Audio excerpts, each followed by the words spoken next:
Welcome to The Loss of a Loved One. I'm your host, Temika. And I'm your co-host, Erica. It was so strange how Erica and I met and originally decided to do this show. Yes. I was working as a temp and I got called for an assignment and I had two choices, tax credit or multifamily. I chose multifamily and that's when I met Temika. And one day we just started talking and we found out we had this special bond. Yes, Erica's son, Jalen, birthday is October the 1st, and my son, Domico's death date is October the 1st. So that was really strange because Jalen is also deceased as well. Yes, that was the bond that started the friendship. And we have this phenomenal connection and our lives just intertwine so much. Yes. It's, I don't even know what to say. Yeah, we knew that we had to do something together. And so what we decided to do is this podcast is called Loss of a Loved One. The reason we decided to do this is because there's so many people who lose a loved one and really don't know how to come back from it. You know, there's this young lady who lost her mom and she was a scholar. She was a presidential scholar in college, and she completely lost it. And so now she has to go into crisis center a lot. She doesn't even comb her hair. She'll walk around naked in front of people. And I'm like, it's so easy to happen from a loss. So we just thought it would be good to share ways to, you know, try to cope With losing a loved one. And then you find out when you start talking to different people that you're really not crazy. That yes. what you're experiencing is actually normal and it's okay and it's justified because you're mourning the loss, especially the loss of a child. Which is what our first season is going to be about, loss of a loved one. And Eric and I are going to share our stories as well and some of the things that we do to cope also. So I guess I'll start with telling my story about my son Domiquo and how I lost him in 2017. So I want to say it was probably around 1 a.m. The morning of October the 1st, sitting in the house with my loved ones. We had just got back from my nephew Brandon's modeling event, and we all went as a family, and Domiquo went with us as well. However, Domiquo and his girlfriend and two of his siblings, and well, actually 3 of his siblings and an ex-girlfriend made a detour and happened to stop at a place that was called Midnight Blue at the time. I wasn't familiar with the place, didn't know where it was, had not ever heard of it. And then when I got the phone call, it was from my stepdaughter. I was married at the time, and it was from my stepdaughter, and she was screaming and crying in the telephone. I'm like, what's going on? Like, what's going on? And she's like, he got shot and he's not responding. I'm like, who got shot? Domiquo was like my quietest child ever. Like, he didn't talk unless you talked to him. And if you didn't ask him a question when you were talking to him, he probably didn't even talk to you. So, Wow. you know, it was just crazy to hear that he had been shot. They had went to the club and there were some guys in there that called themselves to be part of a blood gang, and Domiquo had on blue.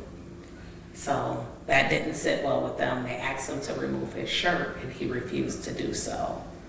At that time, they approached him, they hit him in the face with a bandana, taunted him, and Domiquo and his brother kind of kept their cool, and they left out of the club. But the whole time, Miko being a young man, of course, you know, Right. he wanted to defend himself. So he's like, he want to fight. Well, as the kid said back then, shoot the one, whatever you claim that to be. And the guys, he wanted to fight, but at the same time, they had decided to leave. They had even gotten into the car. His stepbrother went back because he's like, let us get our money back. We deserve our money back. Right, We paid, because you paid and didn't stay. $15, $20 to get in here, and we only been here 15 minutes, so we want our money back. And during the time that he was at the door, a gang of guys bust out the door and began to jump on him, hitting him in the head with Hennessy bottles and everything. Wow. Domiquo was in the car and saw that happening and jumped out To go to try to help his brother. Yes. And before he could even make it there, he was shot. He was shot in the back, and the bullet went through and hit his heart, and he bled out. But he was also shot in the hand as well by 2 different guns, so we know that one was the fatal shot for him. Wow. Whew. Just hearing that story is just crawling my skin. It's like, that's the worst phone call that a mother could receive. Yes, and then part of it, I had gotten off the telephone with her, and I called my cousin who had went to the location where Domiquo was, him and my other son and my nephews, and I was actually hearing the gunshots in my ear, and I'm screaming like, are those gunshots? And they're like, yes, you know. Wow. That they're gunshots, and I'm on the telephone like, where are y'all at? Because at this time, I don't even know where this Midnight Blue place is. And then I jump up, we get in the car, we don't even know where we're going to at this point, but we know we're headed towards our old neighborhood because we knew it was near there. Okay.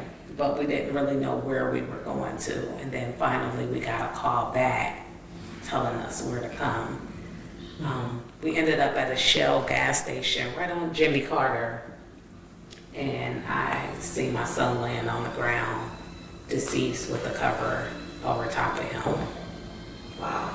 And the wind blew, I will never forget, the wind blew, and it blew the cover off of him. And I freaked out from that point. I was screaming, and it aired on the first 48, and I can't watch the show. I've listened to the show, but I can't watch it.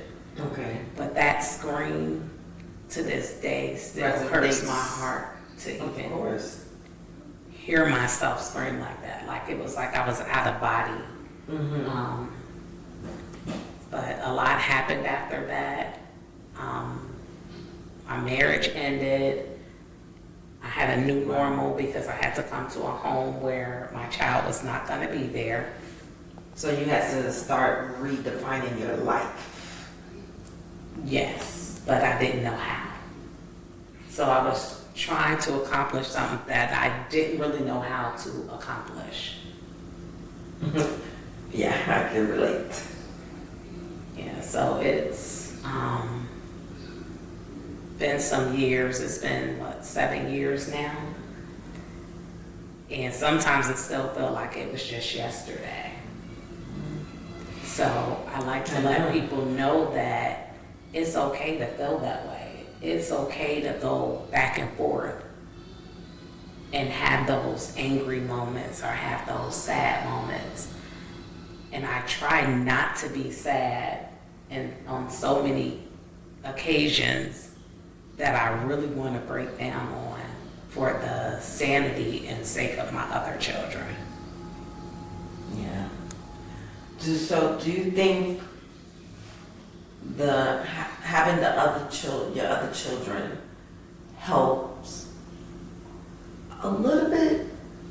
It does. because there's moments where I probably wouldn't hold up so well if it wasn't for them. I think me being strong for them helps me keep it together. Right. And also doing things like this podcast right now help me to keep it together as well, because I get to talk about it. Some people don't like to talk about it, they don't open up about it.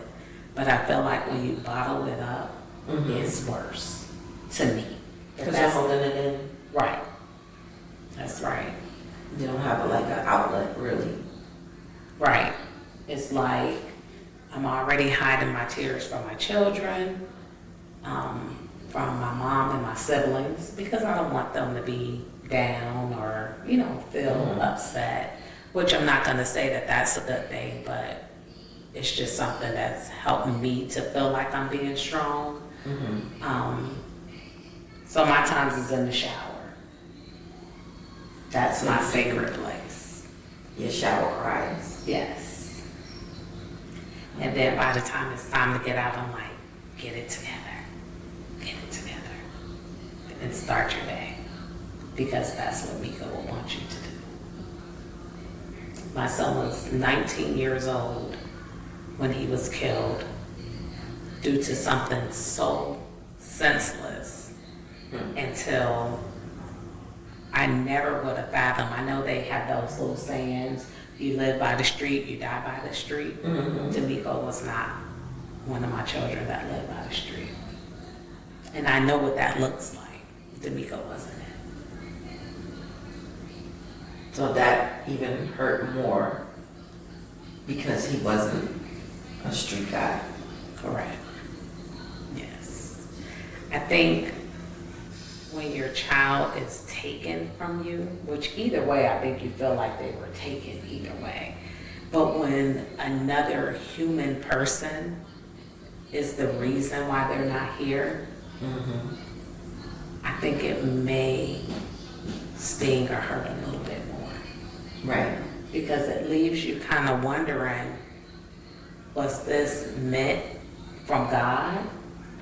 Or was this an act of a human that was just senseless, that just didn't care? Do you find yourself being angry at God sometimes?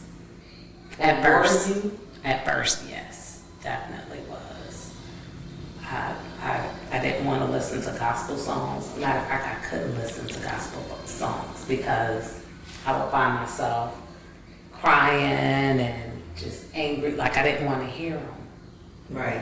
That has changed for me, and I am happy to be able to say that.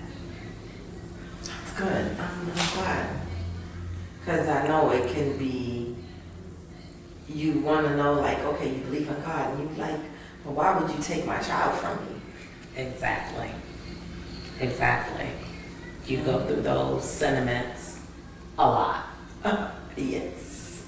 And the new normal, like, it was so strange because I'm still a person that stay in my bedroom all the time. I couldn't sleep upstairs in my house. Well, I slept downstairs as close to the door as I could. And I Because you thought he was coming in. It's so many things happen, like the doorbell would go off. We would all be sitting in the house and hear the doorbell. We'll go to the door and no one would be there.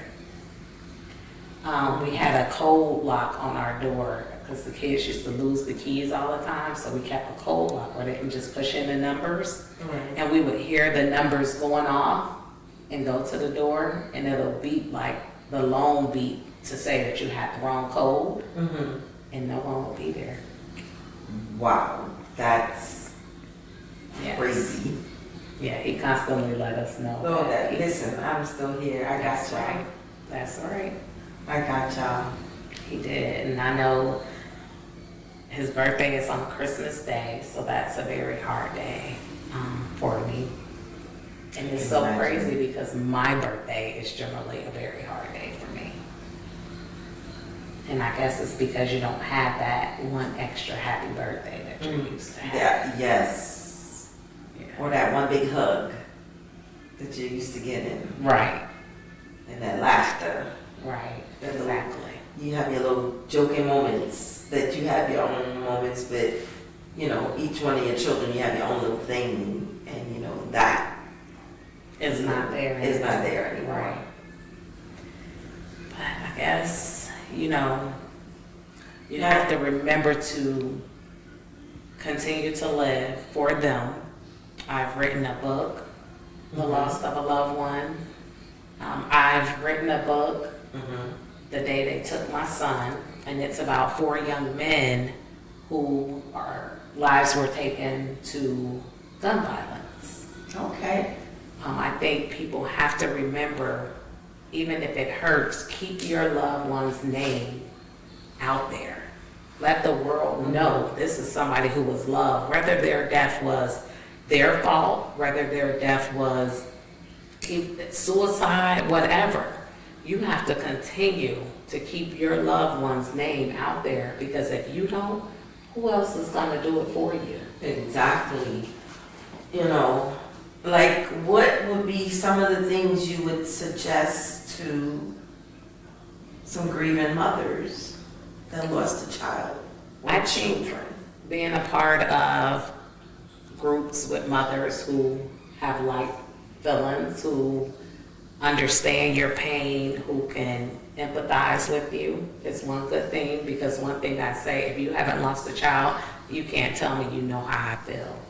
Exactly. Because each loss is different, and I've been through a lot of them. I've lost a sister, I've lost a parent, I've lost a son, I've lost my grandparents, I've lost close cousins, uncles, so aunts. I mean, Every loss is different. they're all different. They're all different, and none has been like my son's. So I would just like everybody to tune in to Lost of a Loved One. We will be airing weekly on Wednesdays at 8 p.m. Don't have an exact start date, but we'll be sending out some snippets to kind of let you know that it's coming. So please like and subscribe on any social media outlet that you see us on, and stay tuned for our next episode.